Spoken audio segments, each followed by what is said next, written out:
Okay, so I brought I made these, Dear Rich People, Nice Things, letters, because I feel like people are being, like, super extra to rich people, and it's like, clearly it's not all of them, duh.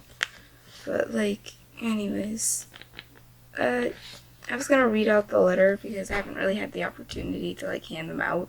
I was going to, but then, like, COVID hit, and it's like, it's a little weird to just, like, go door to door, or, you know, like, it's 2 years from now. It's 2 years now, but, people are still wearing masks. Buildings still want you to wear them, crowds and all of that, so I think I'll wait on that. I was waiting for an opportunity, but, I mean, nothing like the present, right? I'll just read it out and hopefully this helps some people out. Plus, it gives me an opportunity to open up this really cute, what's it called? Like the stamp things? Wax seals. They're so pretty. And I made them, but I also want to open them because they're so formal looking. Yeah, that was a lot harder than I thought it'd be. And it didn't even rip. Just the paper. Anyways. Well, the envelope. Okay. I'm gonna read the note that I wrote. Dear rich person, I feel society has misjudged you in TV shows. You're typically the outsider. I'm truly sorry you had. Okay, that part doesn't make sense. I'm truly sorry you have to go through that. Some Christians and non-Christians have used the verse, "It is easier for a camel to go through the eye of a needle than for a rich man to enter the kingdom of heaven," to shame you. But that's not okay. It's a warning because Jesus loves you. With my pastor's help, I discovered that he gives a warning to the poor and the disadvantaged as well. In John chapter 5, verse 1 to 13. You might know this story. It's the story of Jesus restoring the sight of a blind man. Now he asks him, "Do you want to be well?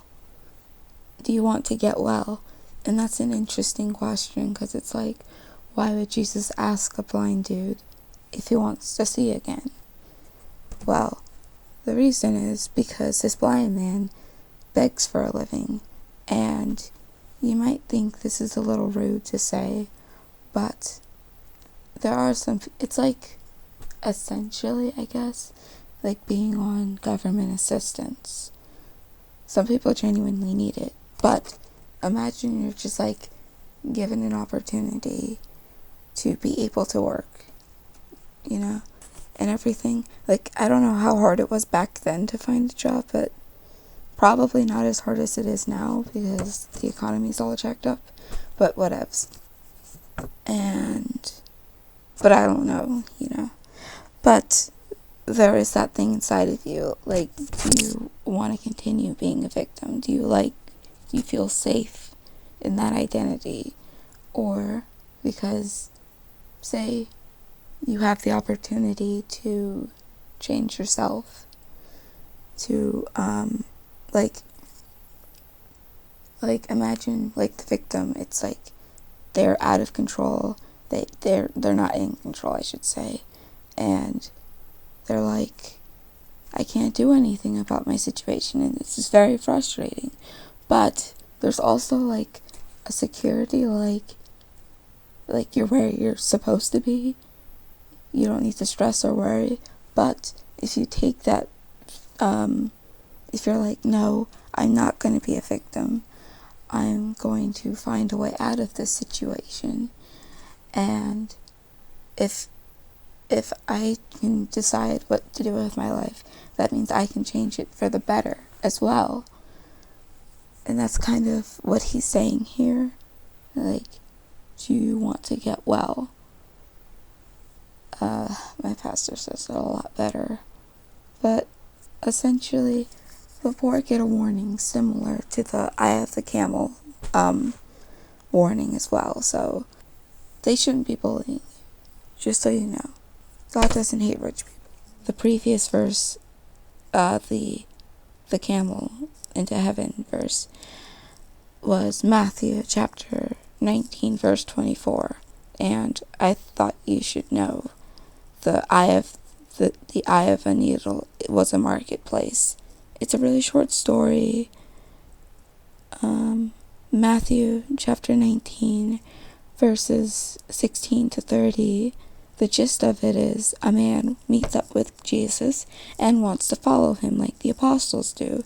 So Jesus tells him, go sell all your stuff, but he leaves because that's a lot of money to lose. And that's when Jesus says his verse. My interpretation is, you don't have to give away all your stuff to be right with God. We humans have a habit of turning to material possessions or superstition. You can be rich and righteous. It's simply more tempting to put your trust in money than God. Being blessed with money or power simply shows your true character, so there's less of a curve. When the chips are down, Jesus wants you to trust him, because some things are impossible for us, but all things are possible through God. The message of this story is, when you desperately want something out of your control, where are you putting your trust? In yourself? Money? Possessions? Or in God? I love you, and so does Jesus. Concerned citizen.